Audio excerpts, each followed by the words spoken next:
Hello, this is another vlog from me. It's December the 10th and I've switched on the camera and I'm just going to start talking. So, the beast in me is caged by frail and fragile bars.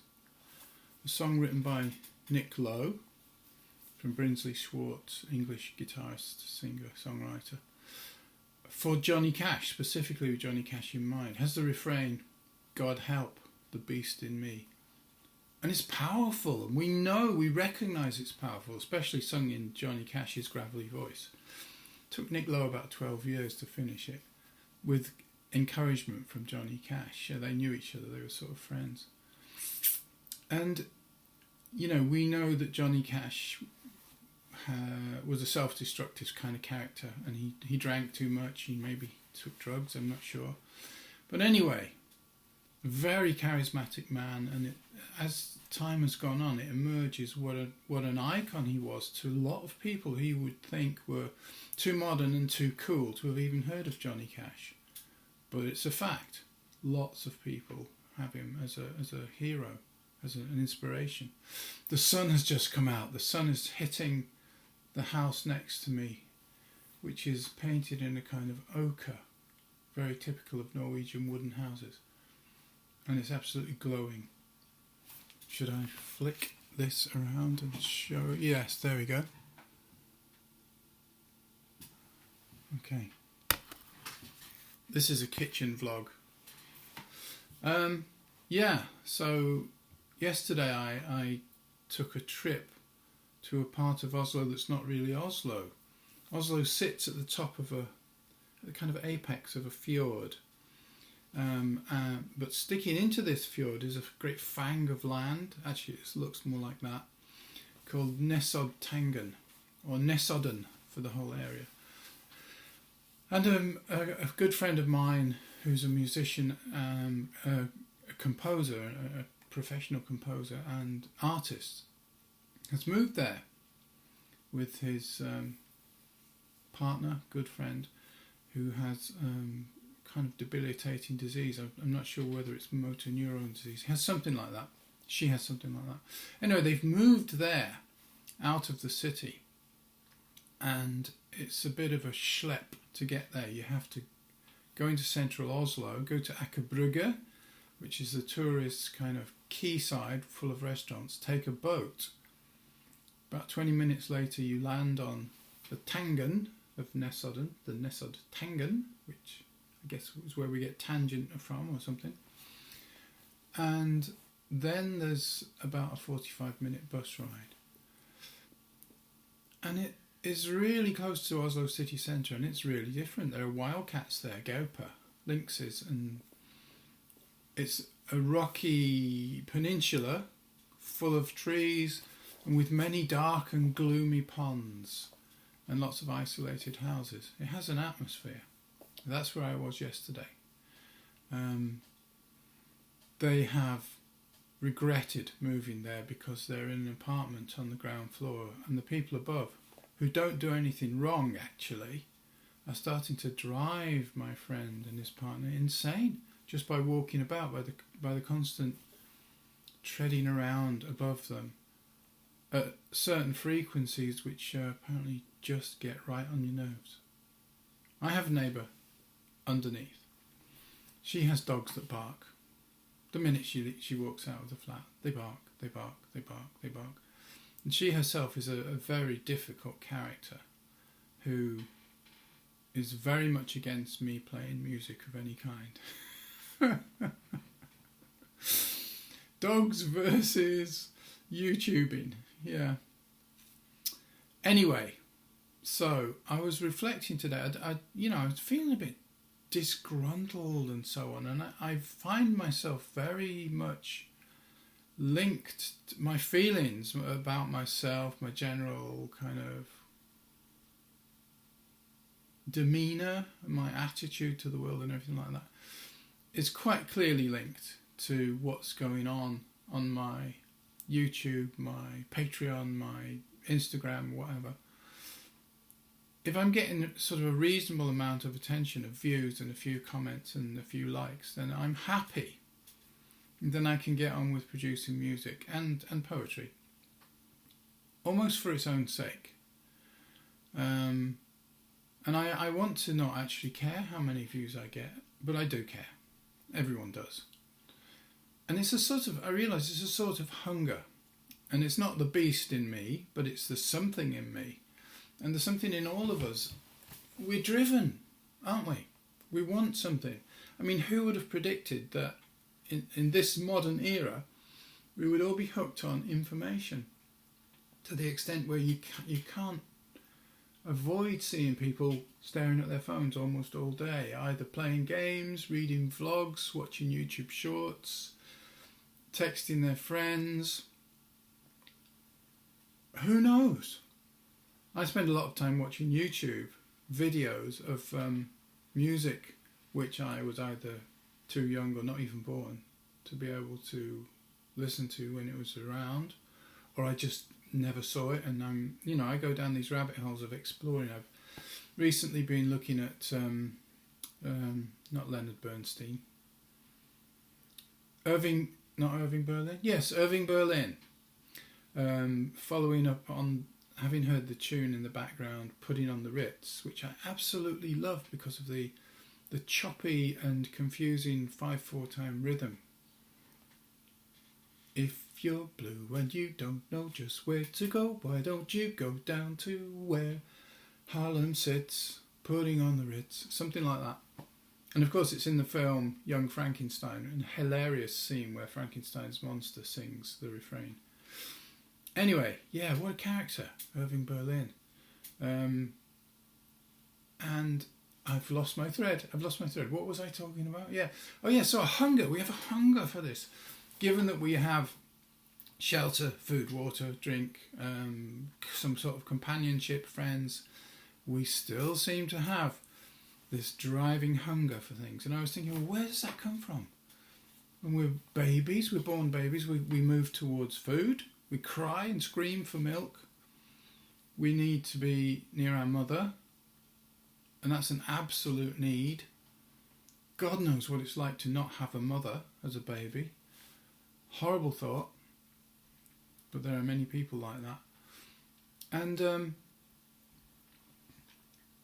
I ended up an overweight little lad, and overweight most of my life, even my adult life, watching my diet and so on. I ended up with diabetes. When I was 50, it was diagnosed.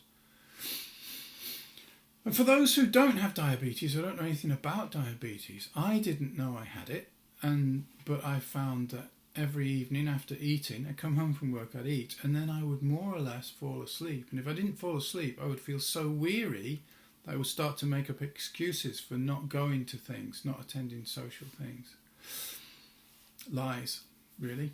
And eventually, my brother, who had diabetes, said, "Have you tested your blood?"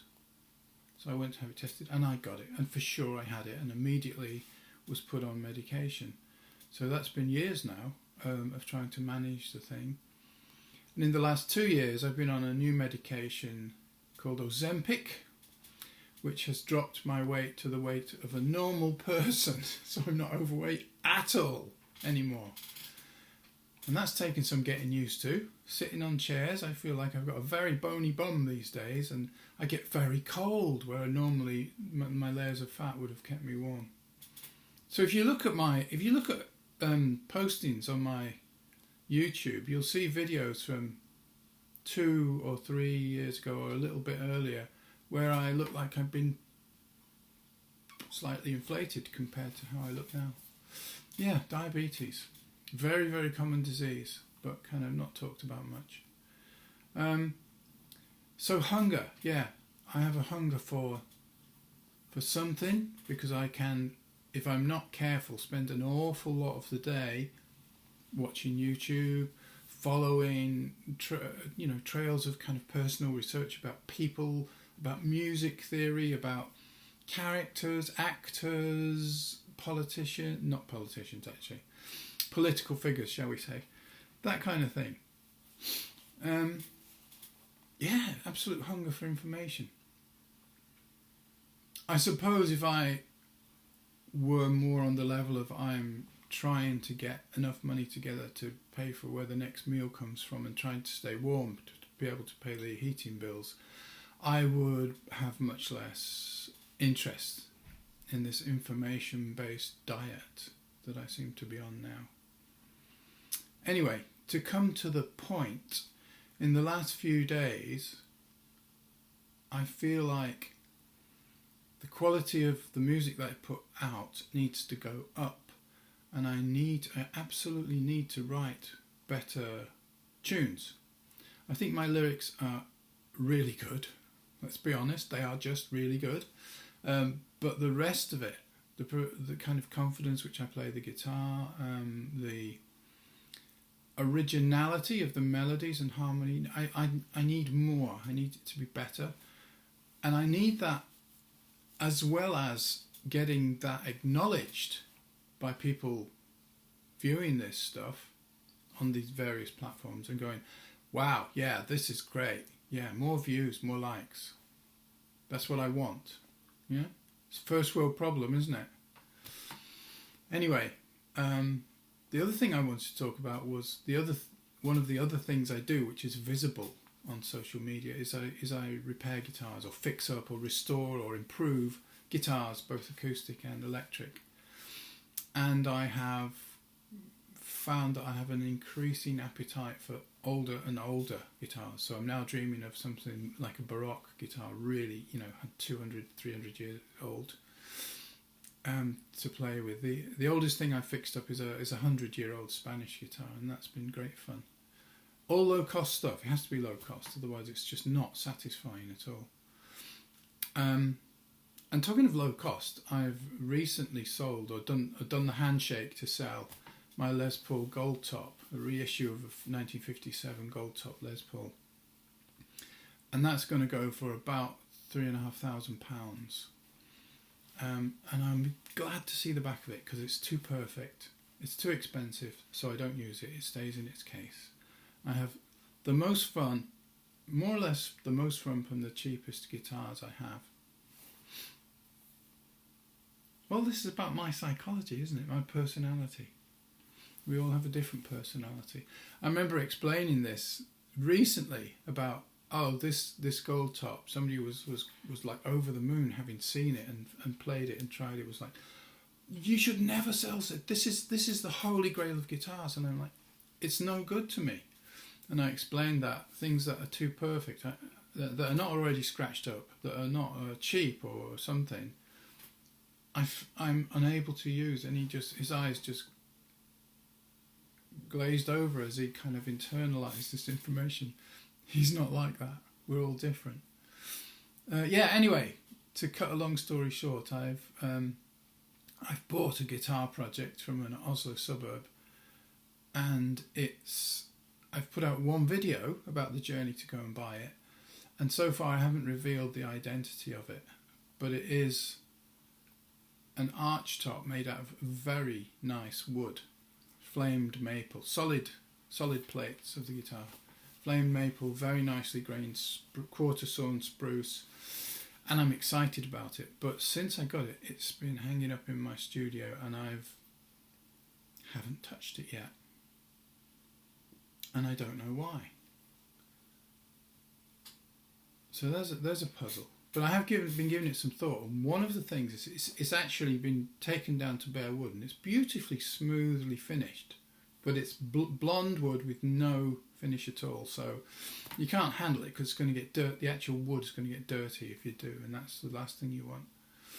And I wondered about making a version of the so-called blue guitars, which was a series of guitars commissioned from the very top makers by a millionaire called Scott Chinery in the US. And I think the very first one was it a John D'Angelico, or was it it was one of the Italian American makers. It was either Benedetto, Montelioni, D'Angelico. It was one of them anyway. And Chinery specified that it should be in this kind of blue, slightly greenish blue. And then after that, he still had tons of money to spend, and he commissioned all the best makers that he knew of, including the Gibson Custom Shop and the Fender Custom Shop, but you know. And so there was a whole series, I don't know, 12 or more of these were made, and they were all specified to have the same blue finish. And I'm thinking, this guitar would look great like that. So I've started to research how to do that. And then I found out that they didn't stain the wood. They all used a coating, a lacquer or something, containing this specific mohawk tint of greenish blue.